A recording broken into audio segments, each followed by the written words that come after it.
باب نمبر 5 آٹے میں پانی دودھ میں سفیدی۔ اس روز میرے ایک پڑھے لکھے بزرگ جو ملازمت سے ریٹائرڈ ہونے کے بعد گاؤں میں رہائش پذیر تھے مجھ سے ملنے کے لیے آئے ہوئے تھے۔ برسبیل تذکرہ اسلام کی بات چل پڑی۔ میں نے پوچھا، چچا جان ایک بات میری سمجھ میں نہیں آتی۔ بولے، کیا؟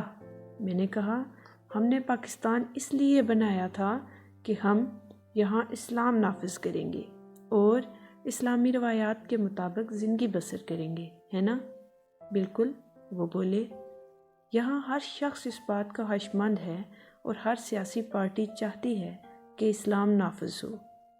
آج پاکستان کو بنے 46 سال ہو چکے ہیں، لیکن ابھی تک ہم اسلام نافذ کرنے میں کامیاب نہیں ہوئے۔ کتنی حیرت کی بات ہے، آخر کیوں؟ بات سمجھ میں نہیں آتی۔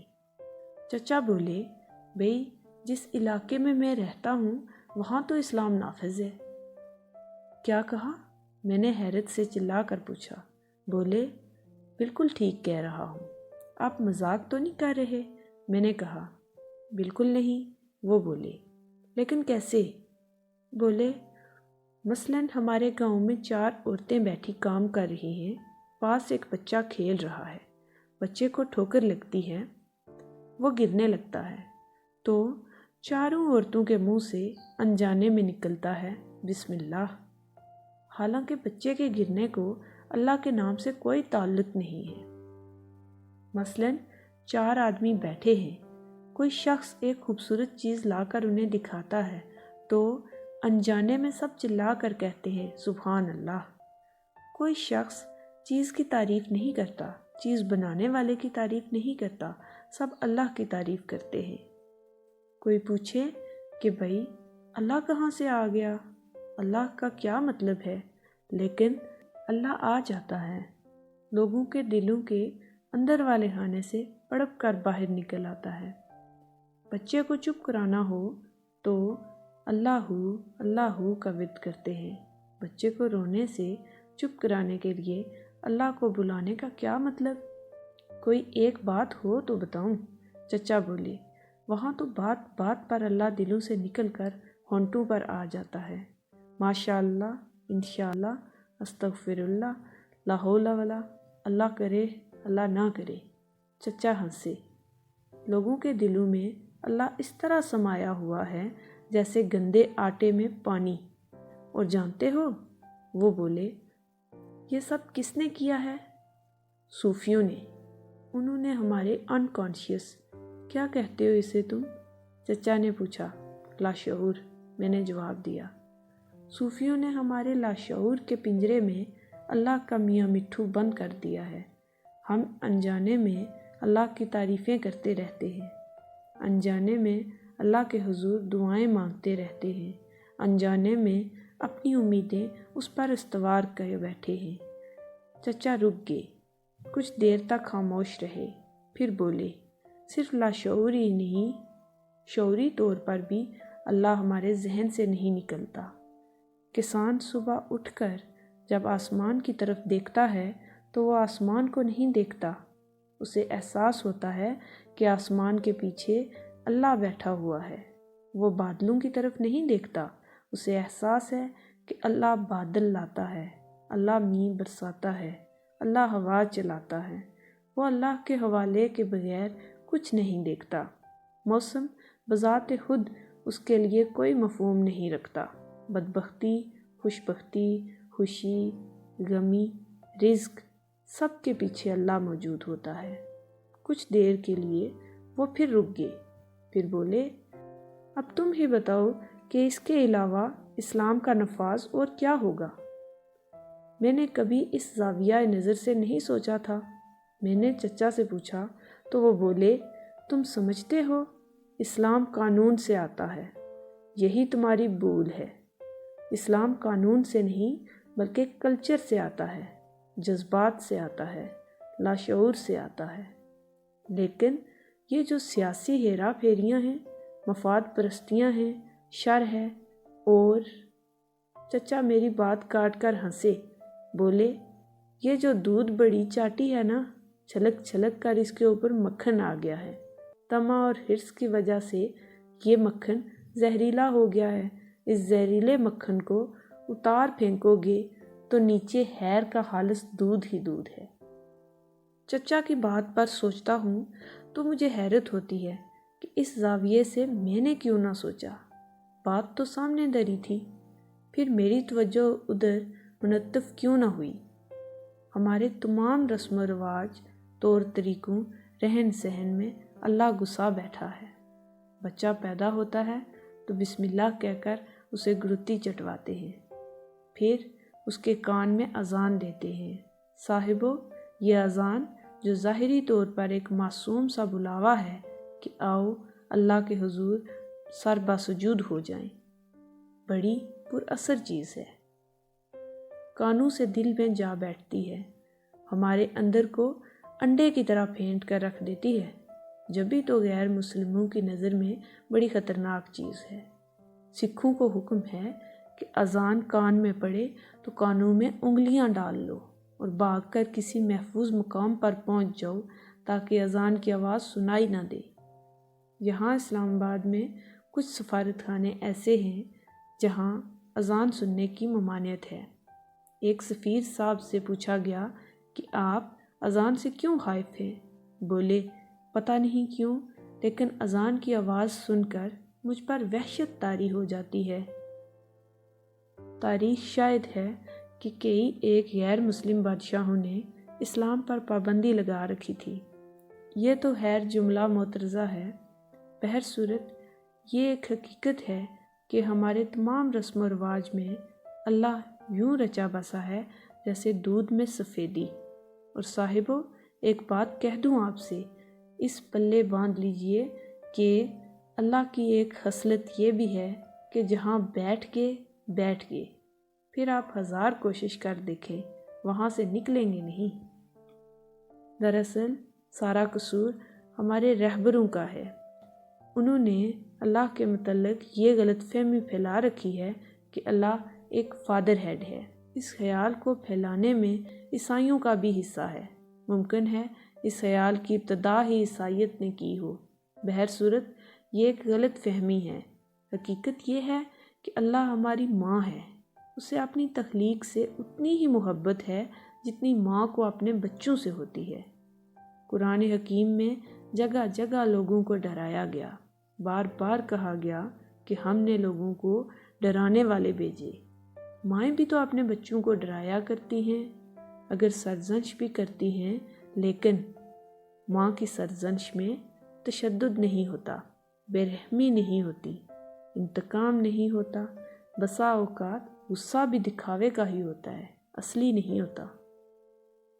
ہمارے علماء دین نے قرآن حکیم کی اس ڈرانے والی تفصیل اور سرزنش کی دھمکی کو اس قدر اہمیت دے رکھی ہے کہ لگتا ہے جیسے اللہ تعالیٰ کوئی قصائی ہو۔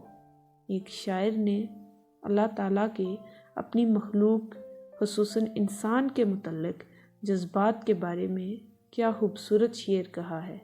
کہتے ہیں، انسان کی بہار اور خزاں اتنی ہی رنگین ہے کہ اللہ تعالیٰ اپنی اس مخلوق کو دیکھ کر خوشی سے پھولے نہیں سماتا کہ یہ میں نے کیا چیز بنا دی ہے۔ صرف انسان تک ہی محدود نہیں، یہ بات تمام مخلوقات پر عائد ہوتی ہے۔ اس دنیا کی ہر چیز اس قدر خوبصورت ہے، گل، بوٹے، پتے، کانٹے، ایک ایک ذرہ حکمت اور حسن سے بھرا ہوا ہے۔ پتہ نہیں وہ کون عالم تھا جس نے کہا تھا کہ اگر میں خدا ہوتا تو بالکل ایسی ہی دنیا بناتا، اس لیے کہ اس سے بہتر دنیا بن ہی نہیں سکتی۔ ایک عالمی شہرت کے آرٹسٹ نے کہا، لوگو، شکر کرو کہ مانوسیت کے پردے کی وجہ سے ہمیں اس دنیا کا حسن نظر نہیں آتا۔ اگر ہمیں نظر آ جائے کہ پتے پتے میں، ذرے ذرے میں کتنی حکمت ہے، کتنا حسن ہے، تو ہم پر ایسا عالم طاری ہو جائے کہ کھڑے کے کھڑے رہ جائیں اور کسی کام جوگے نہ رہے۔ قرآن حکیم میں بھی باری تعالیٰ بار بار فرماتے ہیں کہ لوگو دیکھو، غور سے دیکھو، تم دیکھتے کیوں نہیں؟ دیکھو تو صحیح کہ ہم نے کیا کیا بنایا ہے۔ جب قرآن کہتا ہے کہ دیکھو تو مطلب سرسری دیکھنا نہیں ہوتا۔ دیکھو سے مراد سی نہیں بلکہ لک ہوتا ہے، یعنی خالی دیکھنے کے لیے نہیں بلکہ سمجھنے کے لیے دیکھو۔ یہ سائنسی رویہ ہے۔ سائنس نے یہ رویہ قرآن سے لیا ہے۔ ایک معروف سائنسدان نیتھنیل شیلر نے دیکھنے کی اہمیت کو اپنے مضمون میں واضح کیا ہے۔ مضمون کا عنوان ہے اوگاسیز نے مجھے دیکھنا کیسے سکھایا۔ اوگاسیز اس کا استاد تھا۔ شیلر لکھتا ہے، جب میں نے اپنے استاد اوگاسیز کی لیب میں دیکھا تو انہوں نے ایک ٹین کی تھالی میں ایک مچھلی رکھ دی اور مجھ سے کہا، اسے دیکھو، غور سے دیکھو، اس کے بارے میں کسی سے بات نہ کرنا، نہ ہی کوئی حوالے کی کتاب پڑھنا۔ جب میں پوچھوں کہ تم نے کیا دیکھا اس وقت مجھے بتانا، اس سے پہلے نہیں۔ 1 گھنٹہ بھر میں مچھلی کو دیکھتا رہا۔ میں سمجھا میں نے مچھلی کو پورے طور پر دیکھ لیا ہے۔ اب میں نے امید لگا لی کہ اوگاسیز مجھ سے پوچھے گا۔ اوگاسیز میرے قریب ہی تھا لیکن اس نے مجھ سے نہ پوچھا۔ 1 دن گزر گیا، 2 دن گزر گئے، پورا 1 ہفتہ گزر گیا، لیکن اوگاسیز نے میری طرف توجہ نہ دی۔ ویسے رسمی طور پر الیک سلیک کرتا رہا، کبھی کبھی کانی آنکھ سے مجھے دیکھ بھی لیتا۔ میں مجبوری میں مچھلی کو بار بار دیکھتا رہا اور پورے طور پر اس سے واقف ہو گیا۔ آخر اوگاسیز میرے پاس آیا اور پوچھا، بتا تو نے مچھلی میں کیا کیا دیکھا؟ میں نے ایک ایک کر کے ساری باتیں بتا دیں۔ وہ غور سے سنتا رہا۔ جب میں بتا چکا تو وہ بولا، ابھی مشاہدہ کچا ہے، پھر دیکھو۔ یہ کہہ کر وہ چلا گیا۔ میں نے پھر سے مچھلی کو دیکھنا شروع کیا۔ اب کی بار مجھے نئی نئی باتیں نظر آنے لگیں، ایسی باتیں کہ میں خود حیران رہ گیا۔ 1 ہفتے کے بعد جب میں نے اوگاسیز کو سب کچھ بتایا تو اس نے مجھے شاباش نہ دی بلکہ کہا، ہاں اگر کوشش کرتے تو دیکھنا سیکھ جاتے۔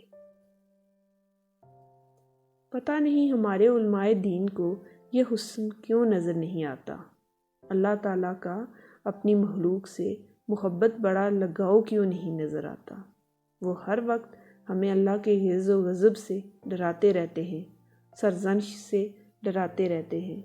ہمارے دلوں میں اللہ سے محبت یا اپنائیت کا جذبہ پیدا نہیں کرتے، صرف ڈر اور خوف۔ اللہ سے ڈرو، اس کی لاٹھی بے آواز ہے، اس کی رسی دراز ہے، اس کی سزا انتقامی ہے۔ ڈرو لوگو ڈرو، جان کنی کے عذاب سے ڈرو، قبر کے عذاب سے ڈرو، گرز بردار فرشتوں کے سوال و جواب سے ڈرو، قیامت کے عذاب سے ڈرو۔ ہمارے علماء دین نے تو لوگوں کے دلوں میں اسلام کی دہشت پھیلا رکھی ہے۔ دہشت کے اس جذبے کی وجہ سے آج تک کسی الیکشن میں کسی اسلام پارٹی کو کامیابی حاصل نہ ہوئی۔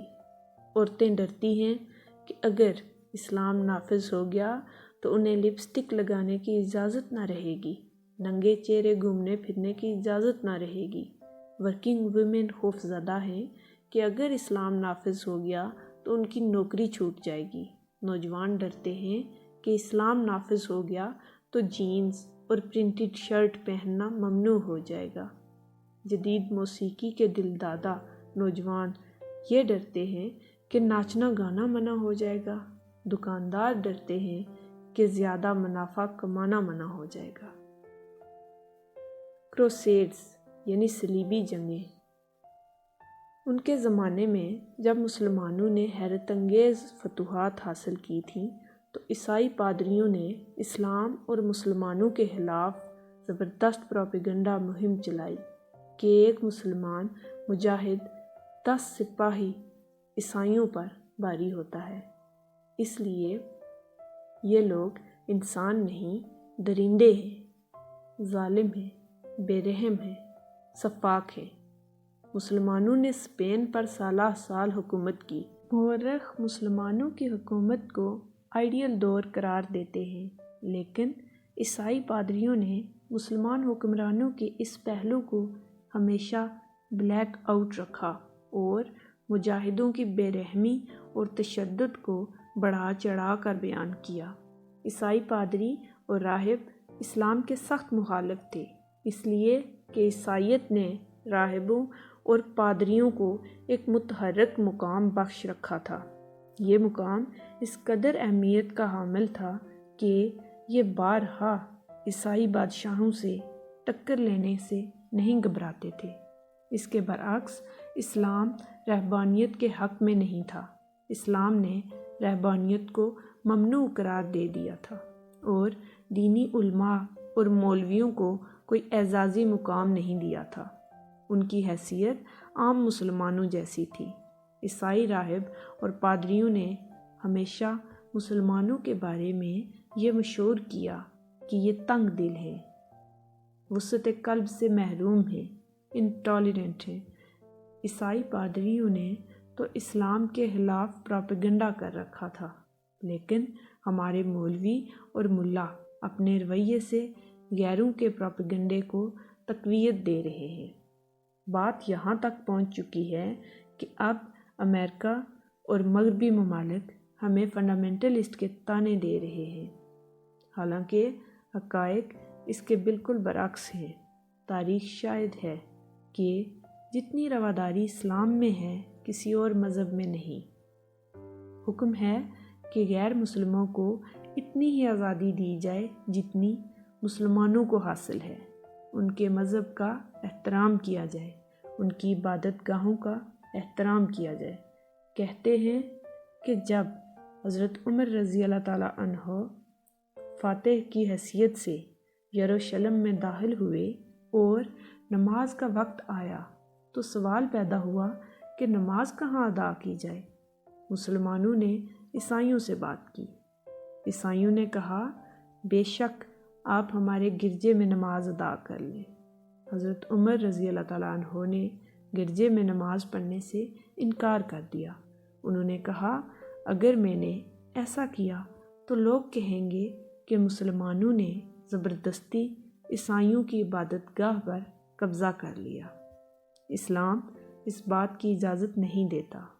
ہم پر لازم ہے کہ ہم غیر مسلموں کی عبادت گاہوں کا احترام کریں۔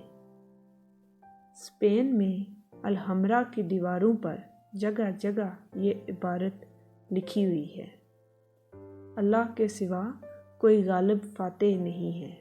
مسلمانوں نے اسپین پر حکومت کی تو یہی ان کا موٹو رہا۔ قصہ یوں ہے کہ جب مسلمانوں نے ہسپانیہ کو فتح کر لیا اور برطانیہ کا مسلمان حکمران شہر میں داخل ہوا تو چاروں طرف سے لوگوں نے اس کا خیر مقدم کیا اور اسے الغالب کے خطاب سے نوازا۔ اس پر حکمران نے جواب دیا کہ میں فاتح یا غالب نہیں ہوں، صرف اللہ کی ذات فاتح اور غالب ہے۔ اسلامی تاریخ ایسے واقعات سے بھری پڑی ہے۔ سمجھ میں نہیں آتا کہ آج کیوں کہا جاتا ہے کہ مسلمانوں میں رواداری نہیں، وہ انٹالرنٹ ہیں۔ مجھے یاد ہے پرانے زمانے کے بڑے بوڑھے کہا کرتے تھے کہ اسلام تو ایک آسان سا سادہ سا طریقہ ہے، جیو اور جینے دو، سکھی رکھو اور سکھی رہو۔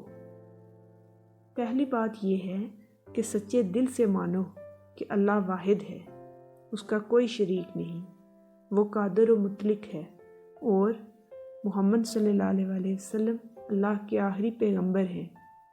بڑے بوڑھے کہا کرتے تھے کہ یہ تو ایوان اسلام میں داخل ہونے کا دروازہ ہے۔